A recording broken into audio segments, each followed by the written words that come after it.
زیادہ تر لوگ سمجھتے ہیں کہ انسانی تاریخ کا سب سے ہولناک ہتھیار کوئی جدید میزائل ہوگا، لیکن اس سوال کا جواب ہمیں واپس دوسری جنگ عظیم کے دور میں لے جاتا ہے، ایک ایسی ایجاد کی طرف جس نے جنگ کی شکل ہمیشہ کے لیے بدل دی۔ انسانوں پر استعمال ہونے والا سب سے مہلک ہتھیار ایٹم بم تھا۔ اس کی کہانی 1930 کی دہائی کے آخر میں شروع ہوتی ہے، جب سائنسدانوں نے دریافت کیا کہ ایٹم کو توڑنے سے توانائی خارج ہو سکتی ہے۔ جیسے جیسے دوسری جنگ عظیم پھیلتی گئی، امریکہ کو خوف ہوا کہ کہیں نازی جرمنی اس طاقت کو پہلے حاصل نہ کر لے۔ اسی خطرے کے جواب میں ایک منصوبہ شروع کیا گیا۔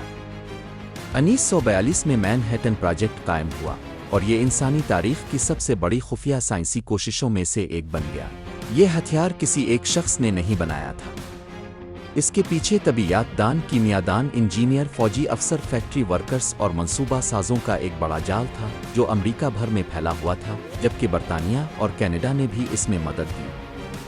دو نام سب سے زیادہ مشہور ہوئے: جنرل لیسلی گرووز، جنہوں نے اس منصوبے کے فوجی حصے کی نگرانی کی، اور سائنس دان جے رابرٹ اوپن ہائمر، جنہوں نے لاس الاموس میں سائنسی کام کی قیادت کی، جہاں بم کے ڈیزائن کو عملی شکل دی گئی۔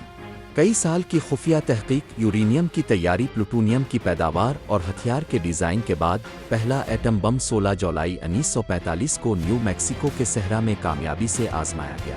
اس آزمائش کا نام ٹرینیٹی تھا۔ اسی لمحے انسانیت نیوکلیئر دور میں داخل ہو گئی۔ پہلی بار ایک ہی ہتھیار کے اندر اتنی طاقت موجود تھی کہ وہ چند سیکنڈ میں ایک پورے شہر کو تباہ کر سکتا تھا، اور اس کے اثرات دھماکے کے بعد بھی دیر تک انسانوں کا پیچھا کرتے رہتے۔ 1 ماہ سے بھی کم عرصے بعد یہی طاقت جنگ میں استعمال ہوئی۔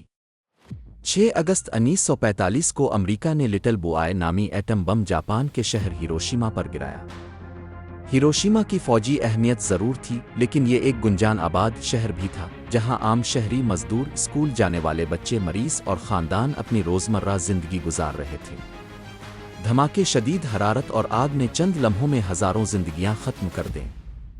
1945 کے اختتام تک ہیروشیما میں ہلاکتوں کی تعداد 1 لاکھ اس سے زیادہ تک پہنچ چکی تھی، جبکہ بہت سے اندازے اسے تقریباً 1,40,000 تک لے جاتے ہیں۔ پھر دوسرا حملہ ہوا۔ 9 اگست 1945 کو امریکہ نے فیٹ مین نامی پلوٹونیم بم ناگاساکی پر گرایا۔ ناگاساکی بھی فوجی اور صنعتی اہمیت رکھتا تھا، لیکن ایک بار پھر بم ایک ایسے شہر پر گرا جہاں عام انسان بستے تھے۔ اس دھماکے نے گھروں، فیکٹریوں، اسپتالوں اور محلوں کو چیر کر رکھ دیا۔ 1945 کے آخر تک ناگاساکی میں مرنے والوں کی تعداد 70,000 سے اوپر جا چکی تھی، جبکہ دسیوں ہزار لوگ زخمی ہوئے۔ تو یہ ہتھیار کس پر استعمال ہوا؟ سرکاری طور پر یہ جاپان کے خلاف دوسری جنگ عظیم کے آخری دنوں میں استعمال کیا گیا، لیکن حقیقت یہ ہے کہ اس کی زد میں آنے والوں کی بڑی تعداد عام شہریوں پر مشتمل تھی۔ مرد، عورتیں، بچے، بوڑھے، ڈاکٹر، مزدور اور پورے خاندان ایک ایسی تباہی میں ڈوب گئے جس جیسی ہلاکت خیزی دنیا نے پہلے کبھی نہیں دیکھی تھی۔ جو لوگ پہلے دن زندہ بچ گئے، ان میں سے بہت سے بعد میں جھلسنے، ریڈی ایشن بیماری، کینسر اور ذہنی صدمے کا شکار رہے۔ چند ہی دن بعد جاپان نے ہتھیار ڈالنے کی طرف قدم بڑھایا، اور دوسری جنگ عظیم جلد ختم ہو گئی۔ لیکن ایٹم بم کی کہانی 1945 پر ختم نہیں ہوئی۔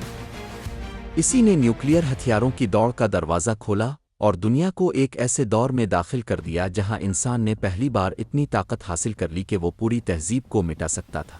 ایٹم بم کو تاریخ کا سب سے مہلک ہتھیار صرف اس لیے نہیں کہا جاتا کہ اس نے کتنے لوگوں کو مارا۔ اس کی اصل ہولناکی اس کی رفتار، اس کے پیمانے اور ان پوشیدہ اثرات میں تھی جو دھماکے کے بعد بھی باقی رہے۔